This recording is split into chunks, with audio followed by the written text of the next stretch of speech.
Nothing like a Ferrari win at Monza. Well, to bring tears to your eyes, I was actually a little bit teary-eyed as the anthems were played, as you looked into the face of Charles Leclerc on the podium. What a win for Charles and Ferrari today. Congratulations to the whole team, Freddie Vasseur downwards, all the guys in Charles' garage, and also for Carlos Sainz as well, who drove very well and took some time out of Lando Norris in the back end of the race as well, which was definitely very effective too.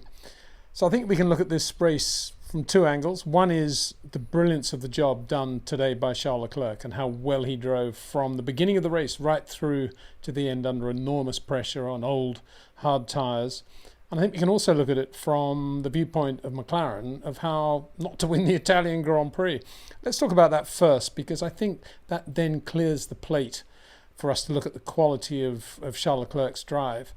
Because I said yesterday, and I still stand by that in the video after qualifying, that this was an easy win potentially for McLaren-Mercedes, assuming they didn't have any mechanical dramas. It looked to be an easy day in the office for Lando Norris, backed up by his teammate Oscar Piastri. Obviously, there were going to be question marks. The first was going to be how well was Lando going to get off the line, bearing in mind he hasn't been a brilliant starter of late. But that was no problem. He did get off the line well, and he did lead into turn one. Oscar Piastri was pretty near him, but that was no problem. Bit of a skirmish behind with George Russell and Oscar squeezing out George in a fairly aggressive way. But he got away with it. No steward's inquiry afterwards. So Lando's now accelerating out of the first chicane. Oscar's behind him. George Russell's had to go up the escape road with a damaged front wing, so he's out of the race already in terms of contention. And now they're accelerating down towards the second chicane. And my thought, I don't know what everybody else was thinking, my thought was, well, job done. This is going to be Lando Norris's day at Monza. But going into the second chicane, he braked relatively early, I suppose you could say. Full tank of fuel, brakes not 100% hot, tyres not 100% hot. And around the outside goes Oscar Piastri. The second time that Lando's found himself in a position of having to do something to avoid Oscar. Okay, it was a second corner, if you like, turn 3 in reality, I suppose, given the numbering system at Monza now. But a little bit like Hungary, where he had to move well wide to avoid Oscar as he went down the inside going into turn 1 in Hungary. Here it was Oscar on the outside, and you can see Lando was completely shocked, completely caught by surprise. Oscar going round the outside and Lando having to give the steering more left lock. The back end came out. He held it really nicely and Oscar managed to keep it on the track. And Oscar took the lead of the Italian Grand Prix. I mean, what was that all about? What was the risk that was worth taking at that stage of the race with Lando Norris on the pole and having led out of the first corner? You would imagine that McLaren, again, would have had some sort of management control of the drivers, certainly in the early laps, and certainly on an outside pass into the second chicane with nothing really yet up to temperature. Now, at this point, I've got to say, from Oscar Piastri's point of view, what a racer, what a move. Cannot criticise him in any way. Obviously, there was nobody at McLaren to say, don't race Lando on the first lap around the outside. Don't put the cars in risk. Nobody was there to say it to him. So he went out and he did what a racing driver is supposed to do. It was a really good move from his point of view. From Lando's point of view, it was a scary move. And it looked like he was shell-shocked after that. And it took away a lot of the wind from Lando's race straight away, because then he was not only behind Oscar Piastri, which is obviously a drama for him, but he was now behind Charles Leclerc, because in getting the car back together, Lando was slow out of the second chicane. Charles Leclerc absolutely superb in seeing a tiny gap and getting the lead going into the first Lesmo. And now it was Charles Leclerc between the two McLaren-Mercedes drivers, which was not a good situation, of course, because even if they were going to start thinking of applying team orders at the back end of the race, given Lando's relatively strong position in the Drivers' Championship now, they wouldn't have been able to do it if Charles Leclerc was anywhere near them, because you can't play around with placings on the track with team orders if you've got a red Ferrari anywhere near you at Monza. So now it was Oscar Piastri, Charles Leclerc and Lando Norris. And at this point, Charles Leclerc was absolutely outstanding, I thought. And I suppose we can switch from Charles' race to the McLaren race. Charles was outstanding at this point, because gradually everybody fell away from one another except for Charles Leclerc, who for 14 laps managed to stay in the DRS of Oscar Piastri. And that, of course, meant that it was a relatively easy first phase for Charles Leclerc on the medium tyres on which they'd all started, apart from Max and Sergio Perez, who taking a bit of a gamble to start on the hard tyre and the Red Bull, but everybody else on medium tyres. And Charles Leclerc at this stage of the race was able to massage the tyres quite well, because as we said yesterday, he had an innately superior top speed to the McLarens by about 3 kilometres an hour. And in DRS, that gave him a comfortable margin to be able to sit there and look after the tyres, even if he was in the turbulence of Oscar Piastri. It was certainly enough to keep him comprehensively ahead of Lando Norris and started to pull away from Lando. That was a defining stage of the race, of course, because from McLaren's point of view, it wasn't just Oscar and Lando and how it was going to work out. It was also Oscar, Lando, and let's put Charles Leclerc in the Ferrari in there as well. Who was the first to blink? Because basically on paper this was still going to be a one-stop strategy race. Well, it was Lando Norris. He'd got into the DRS of Charles Leclerc around lap 15 as the tyres on the Ferrari started to go away. And that was an indication that the McLaren, for sure, was a better car for the Italian Grand Prix. It was better able to look after its tyres. And for both drivers, there was that bigger sweet spot about which we spoke yesterday. And at this point of the race, Oscar Piastri had no real issues at all with his tyre or his balance or graining, and was pulling away from Charles Leclerc. Lando had one go to get past Charles, couldn't do it, ran wide coming out of the Lesmos, and then they decided to bring him in.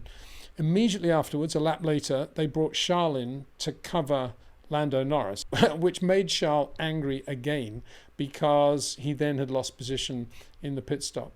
And I think he was trying to say on the radio, what was the point of me covering him if he was going to be in front of me anyway? It would have been better for me to have stayed out and tried to do a couple more laps flat out on those old hard medium tyres. Anyway, he was now in P3, and you thought, well, now it's going to be a McLaren 1-2. It'd be interesting to see how they do it, whether Oscar is allowed to win or whether Lando can pull away from Charles Leclerc, and it'll be Lando Norris from Oscar Piastri. But they didn't do that. They were controlling the race. If we look at the race now from lap 25, when Oscar's now made his pit stop as well, and all of them are on new hard tyres, but obviously Oscar's are the newest of the three, if the three are Oscar Piastri, Lando Norris and Charles Leclerc. So Oscar Piastri now leading the race from Lando Norris. Looks like it's his day at Monza. And at this point, you would have thought that the McLaren team would have said to both drivers, well, look what happens with 10 laps to go. At this point, look after the tyres. We've got to go for a one-stop strategy because we cannot assume that Ferrari won't try and do the same. So look after the tyres. Don't race one another. And what did they do? They raced one another, trading fastest laps at that critical stage of the race. And let's look at the lap times. Let's look at the lap times of what they're doing from, say, lap 25 to lap 33. Charles Leclerc, 23.5, 23.3, 23.5, 23.3, 23.2. Unbelievably consistent, but remember, he was in the DRS of Lando Norris. 23.4, 24.0, 23.3, 23.2. Look at Oscar Piastri, 23.2. All he needed to be doing was mid-23s. This is what he's actually doing. 23.1, 23.0, 23.2, 23.1, 23.0, 23.2. I'm actually rounding that to a tenth. He was doing a 22.9 in there, setting fastest lap of the race. And then Lando responding to that 2 laps later. Lando also in the low 23s. And it was at that point that the McLaren drivers started to overuse the left fronts of their tyres. And indeed, Lando on lap 31 is saying, I cannot believe how we've managed to kill the left front tyre.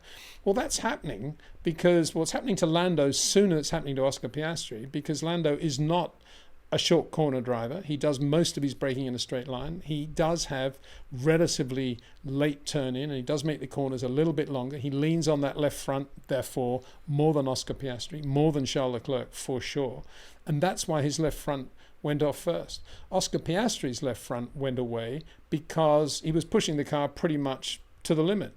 And Charles Leclerc, by contrast, was able to not only be in the DRS, but he was looking after the tyres with an amazing display of short corner motoring, particularly through the Lesmos, particularly through the Parabolica, where he was massaging the car with incredible manipulation and not loading the left front in the way the two McLarens were. So here's another point. If Lando and Oscar are prone to be leaning on the left front, even more reason for the McLaren management to be telling him to take it easy, because that left front was always going to be a critical part of the package at Monza in terms of graining. They were on the soft compound tyres, remember, and it was a pretty hot day at Monza.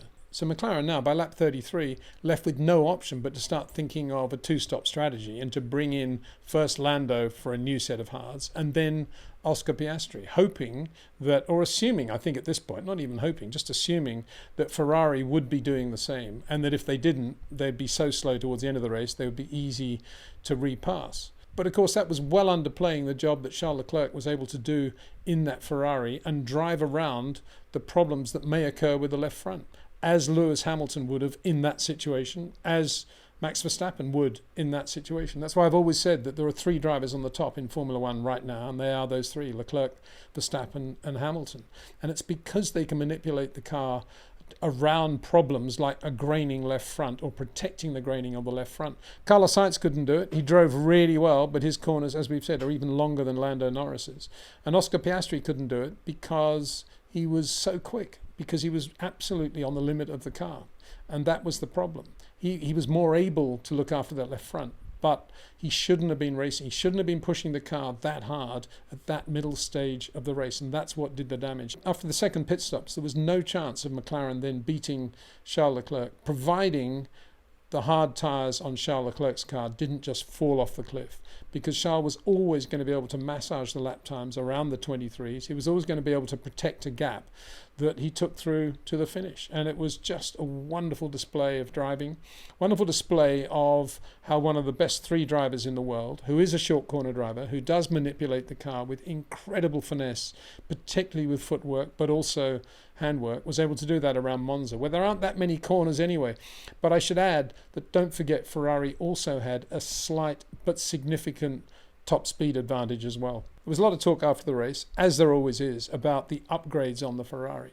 The reality is the Ferrari didn't have the same amount of downforce for the same relative top speed as the McLarens around Monza. The McLaren was the better car, and it should have won that Italian Grand Prix. It was just a poorly managed race by McLaren. Can't really blame the drivers, because they weren't really given any sort of control. I mean, there was one moment when Lando was in P2 and Oscar was in the lead, and they said to Lando something like, papaya rules, but you can race Oscar. I mean, well, that's good of him. I mean, the guy was on the pole. He's a potential championship contender. What did they expect him to do? How can this is the same thing that Christian Horner used to say to Mark Webber and Sebastian Vettel: race one another, but look after the cars, don't touch one another. I mean, what does it mean? There's no way in the world that Lando Norris could make a clean pass on Oscar Piastri in the Italian Grand Prix with the team thinking, oh yeah, this is fine, they're racing, the boys are racing, the cars are going to be okay. The only way is to be telling Oscar to give position to Lando Norris, and quite clearly they were not going to do that. So to me, it was a mismanaged race by McLaren. They should have won that race. They had the best car. They certainly had the best start, but it all went wrong, I think, on lap 1 when they took the wind out of the sails of Lando Norris. And after that, it was always going to be a drama with Charles Leclerc driving as well as he was, and the left front being as critical as it was. And again, a question why McLaren would want to have so much risk taken on that early lap in that second chicane. It's very, very narrow going in there, and those 2 guys could very easily have touched at that second chicane. It's absolutely extraordinary to me that, given how well they'd gone in qualifying and how good their car was at Monza, that they didn't win that Italian Grand Prix. And to me, it all happened on that second chicane. So no wonder Lando Norris, at the end of the race, yeah, he did a good job when he was being interviewed, because I think he was in kind of shell shock mode of not really understanding what had happened. Second time that Oscar's sort of, elbowed his way past.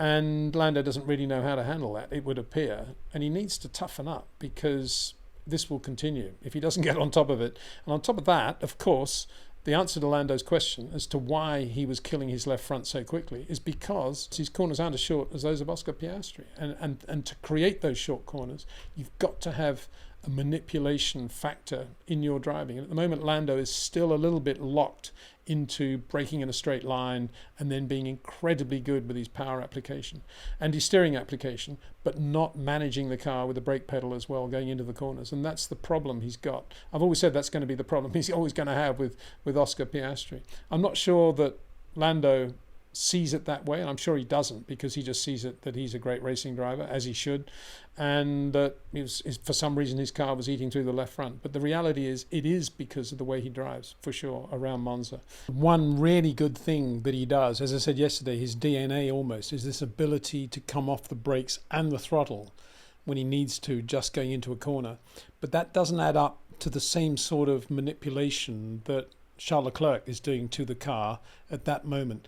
It's Lando's response to that, and in qualifying on one lap it works extremely well, but over a race distance it's still better to be manipulating the front, with releasing brake pedal pressure against steering load than it is just to be letting the car float. It's reacting to the variables in the race that is the key. And of course, the variable in this race was the graining left front. And that's why Charles Leclerc was able to do such a good job, because out of those three, and they were the only three cars in contention from lap one, out of those three, Charles Leclerc, head and shoulders, is the best short corner manipulative driver out there. Just superb. And he made no mistakes. Well, he made one mistake, I think, ran a bit wide at one point, but he was just brilliant. And what I couldn't believe, actually, was how his hair wasn't even wet when he took off his balaclava.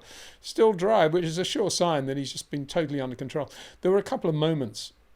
There was a moment in qualifying, actually, when Charles got a bit shirty with his race engineer, and he got shirty again towards the end when they were giving some advice on what brake balance to run. And it was like, don't tell me how to run the cockpit. I'm in control. I know what I'm doing. And that's fair enough. I think, Ferrari get that response from Charles Leclerc. It's probably quite a good thing, because he's telling himself that he's in control. And it's quite a nice thing.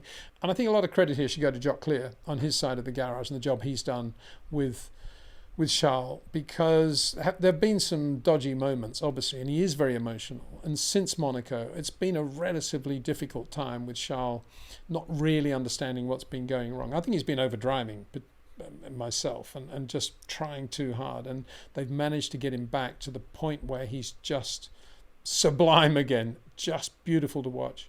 I don't think any racing driver on earth could have done a better job than Charles Leclerc today. And I'll go further. I can't think of many drivers. I mean, maybe one or two in this picture here. Looks like Jim Clark there, 63. I think Jimmy would have been very pleased with the race that Charles Leclerc did today. He would have been honoured to have driven that race, I think. As good as Jimmy's drive was at Monza in 67, Charles Leclerc's was right up there, I think, with the quality of that Clark drive. And there have been plenty of others at Monza as well, but they don't come any better than what we saw today from Charles Leclerc. So, yeah, just wonderful to see. Wonderful to see the tifosi, the crowd, the fans, the red, the packed straight. Isn't it wonderful the way at Monza they just open the floodgates and the crowd just come in, as they should. It's a Ferrari win, and Charles Leclerc, what a hero. Two great anthems as well, the Monaco and Italian anthems, both very emotional. And in the green room before the podium, again, Lando to me looks shell-shocked.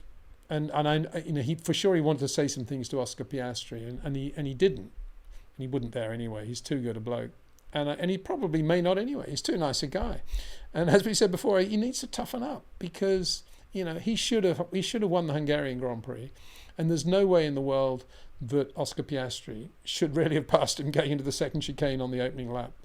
So I feel for Lando, but he needs to toughen up, and given the situation that McLaren obviously are running there, where it's just pure racing. I mean, in a way, you got to say hats off to Zak Brown, because, and he's probably saying, well, we gave it a good shot, we were harder on the tyres, bit of a surprise because we looked so good, maybe we should have done a bit more full tank running in practice, whatever, but we had a great race, the two boys were wonderful. But I think the reality is McLaren should have won that race. And Zak being the racer, he probably thinks, it was a great race anyway. No, Zak. But I think they should have won it. I think they had the car and the team and the boys to win it. And it just went away, because there wasn't enough control. There wasn't enough control on that opening lap. There wasn't enough control after the first pit stops and the way they looked after their tyres and thought about the end of the race. I mean, and just reiterating that point, there was absolutely no downside in Oscar Piastri and Lando. But let's say Oscar, driving a second slower than he was and looking after the tyres. Because if he had done that, and let's say Charles Leclerc had got near him, pushing hard, and maybe got the lead at that point, what was going to happen? Oscar was either going to then do a one-stop strategy, or he was going to make his pit stop, but Charles Leclerc would then have had to have made another pit stop, because he would have been pushing his car a lot harder. And so there was absolutely no downside in telling Oscar to drive a second a lap slower on those new tyres and look after them and think about the end of the race. I don't know why they didn't do that. I'm still absolutely astonished that they didn't win that Grand Prix. But I'm delighted Ferrari did. I'm delighted Charles Leclerc did. Let's have a look at some of the other results. That's very good drive by Carlos Sainz. Again, being the sort of driver he is, right on the edge, wider turn in, leaning on the left front more, slightly more aggressive with throttle. He was never going to make the tyres last as well as Charles did, but he did a very good job nonetheless to finish fourth. And fifth was Lewis Hamilton. Had a pretty lonely race, had a few moments in DRS and traffic, but not not a very impressive performance by Mercedes today, quantifiably slower than Ferrari over the race distance, and enough just to beat Red Bull. But that doesn't say much today, which actually says a lot about the performance of Red Bull Honda. Max did a good job, I think, got everything out of the car. And from his point of view, his personal point of view, if you're thinking about the championship, not a bad day of damage limitation as well. He got a few points, and Charles Leclerc and Oscar Piastri took points away from Lando Norris, obviously Max's closest contender for the championship. So from Max's point of view, that could have been a much worse day. And it was also coloured by a clipping problem with the engine. They lost power for quite a lot of the race. Max was down at 317, 318 top speed before towards the end of the race they were able to give him 338 or thereabouts, 338, 339. But a lot of time when Max could have been closing on Lewis Hamilton was lost because he was down on power. So there's another thing you could say there. If you're going to have a race when you've got that power problem in the engine and he is so slow in a straight line, then maybe have it in a race where you're not going to be in the top three anyway. But having said that, they've gone through an additional engine already, and now this power loss in the Italian Grand Prix, you've got to start worrying a little bit about the Honda powertrain situation, their Red Bull powertrain. But anyway, we'll see going forward. They said that was a clipping problem. Whether that was a chronic thing, remains to be seen, of course. And then some other very good drives. George Russell drove extremely well, having to stop for a new nose early on, obviously losing a lot of time to finish 7th behind Max Verstappen, and passing in the late phase of the race Sergio Perez, who went through his medium tyres much more than Max did, purely because of the way he drives. He's much harder on the left front than Max, but he looked pretty good mid-race. He was staying with Max on the hard tyres, but when they got the mediums on, Sergio just fell away. And that is a question of style, I think, in my opinion. Kevin Magnussen drove really well, had a 10-second penalty, still finished 9th, might have been 8th without that, drove very well in the Haas Ferrari to score points. And Alex Albon justified the speed of the Williams-Mercedes in qualifying to take the final point, 10th place. But a big shout out should go to Franco Colapinto, who finished 13th in his debut for the Williams-Mercedes team. Very good drive by Franco as well, ahead of Esteban Ocon, Lance Stroll, Pierre Gasly, and beaten only by Fernando Alonso and Daniel Ricciardo. So he can go home thinking he did an extremely good job. So well done to Franco Colapinto. But this race, above all, will be remembered for two things: McLaren not winning a race they should have won, and Charles Leclerc at his absolute supreme best on Ferrari's home soil, winning the Italian Grand Prix at Monza. If you're only going to win 2 Grand Prix in the year, and I'm not saying that Charles won't win any more races, if you're going to win 2 races, let them be Monaco and Monza if you are a Ferrari driver. Wow, what a pairing that is, what a double header for Charles Leclerc. So excellent drive by him, excellent race all round. Again, very short, very fast race we had in Monza. No safety car interventions again, very good to see. No virtual safety cars either.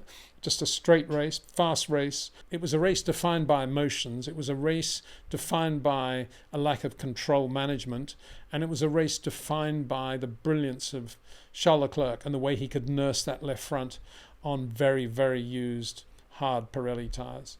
Just a superb performance by him. A superb day at the races. I think everybody who was there would agree. Over 300,000 people.